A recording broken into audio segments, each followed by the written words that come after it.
dia 16 de novembro, a Moderna anunciou que os seus testes em fase 3 tiveram 94,5% de eficácia.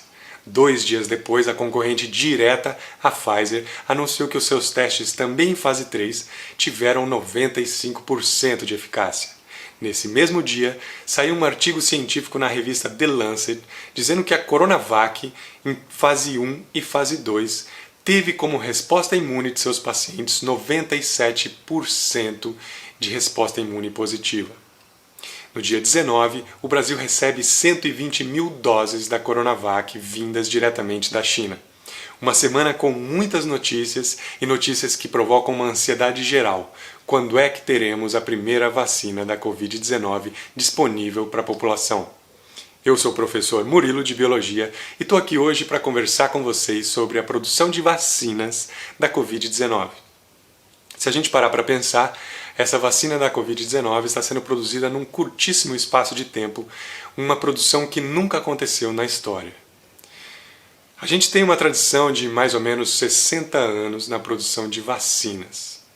E quando a gente pega essa produção e a gente pega novos vírus que estão surgindo, a gente vê, como o caso do vírus da Covid-19, o SARS-CoV-2, pertence a uma família de coronavírus.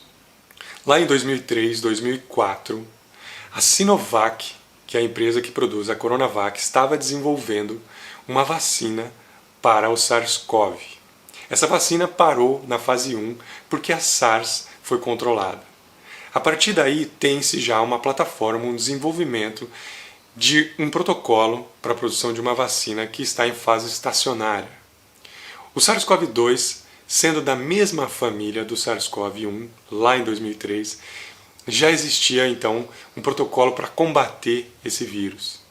A partir daí, quando surge o SARS-CoV-2, provocando a Covid-19, nós temos um nível de tecnologia já avançadíssimo que, a partir de então, começa a ser aprimorado cada vez mais. Relacionado a isso, temos os grandes avanços da engenharia genética. Vamos começar então a analisar os 4 tipos de vacinas que estão sendo produzidas para a Covid-19. A primeira vacina, como eu já citei, é um exemplo da Coronavac, é uma vacina produzida de maneira tradicional, de maneira clássica, onde a gente tem o vírus inativado, o vírus atenuado em laboratório através de substâncias químicas e temperaturas. Uma vez mantido em laboratório, esse vírus agora pode então ser injetado através de uma vacina num organismo. Esse organismo vai então produzir a resposta imune necessária para combater esse patógeno. É o caso da Coronavac da Sinopharm, 2 vacinas de produção chinesa. Lembrando que a Coronavac está sendo produzida pelo laboratório Sinovac em parceria aqui no Brasil com o Instituto Butantan.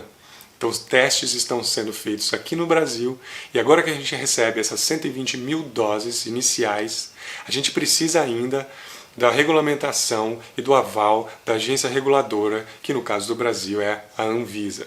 Então mesmo que nós já tenhamos a vacina em território nacional, ela ainda não pode ser distribuída porque ela precisa passar pelo crivo da Anvisa, assim como todas as outras vacinas.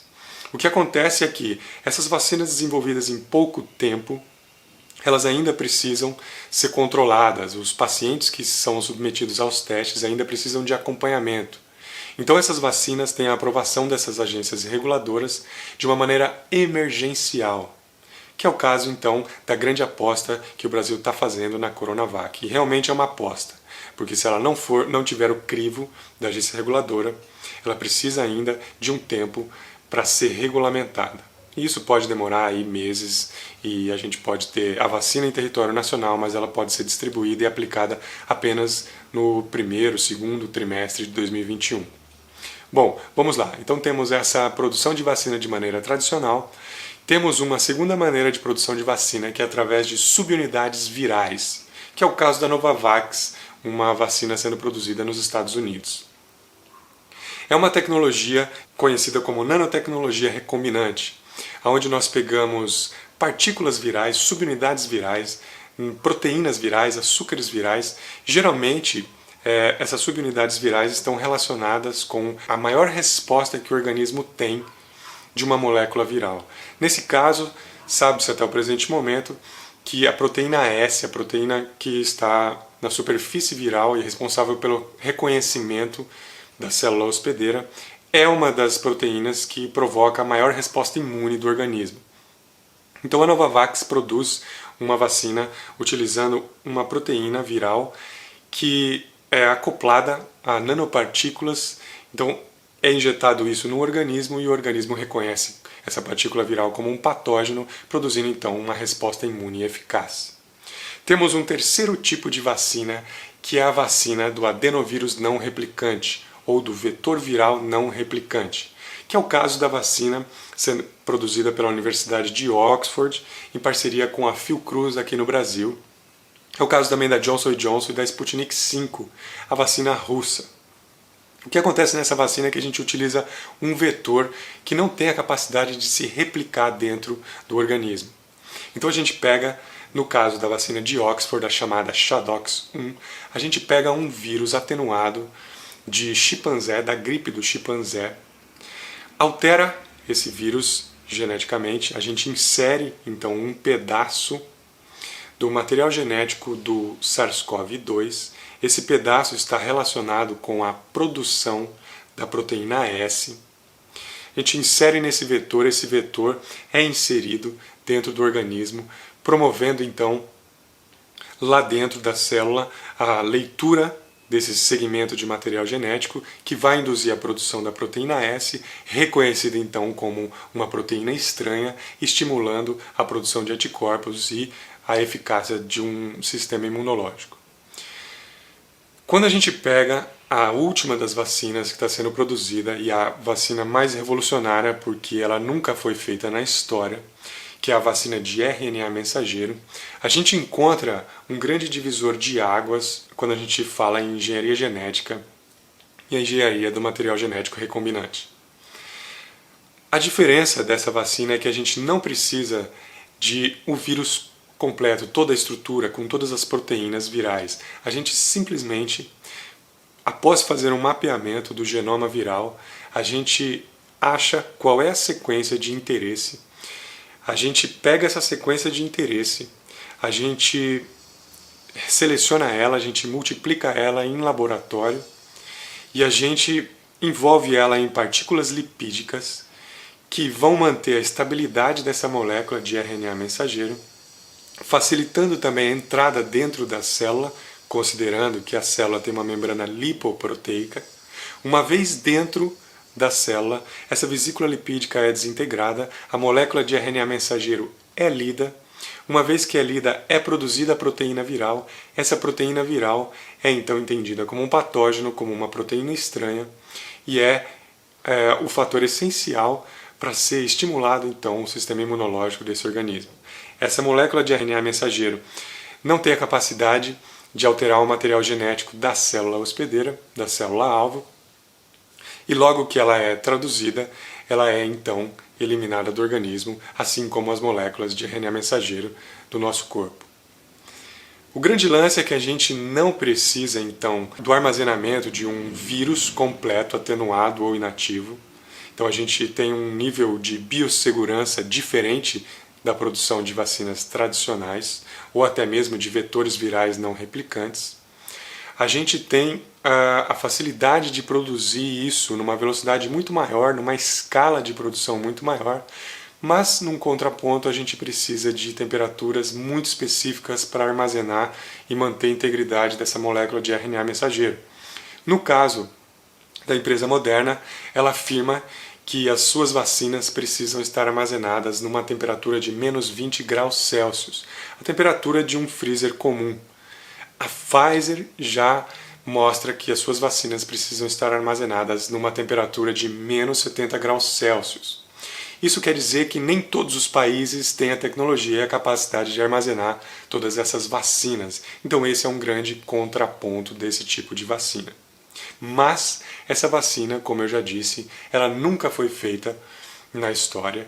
Ela está sendo a primeira testada contra a Covid-19 e vai ser uma grande revolução ocasionada e possibilitada pela engenharia genética. Então temos esses 4 tipos de vacinas. Algumas delas estão sendo testadas no Brasil, que é o caso da Coronavac, da Shadox 1, da Sputnik 5.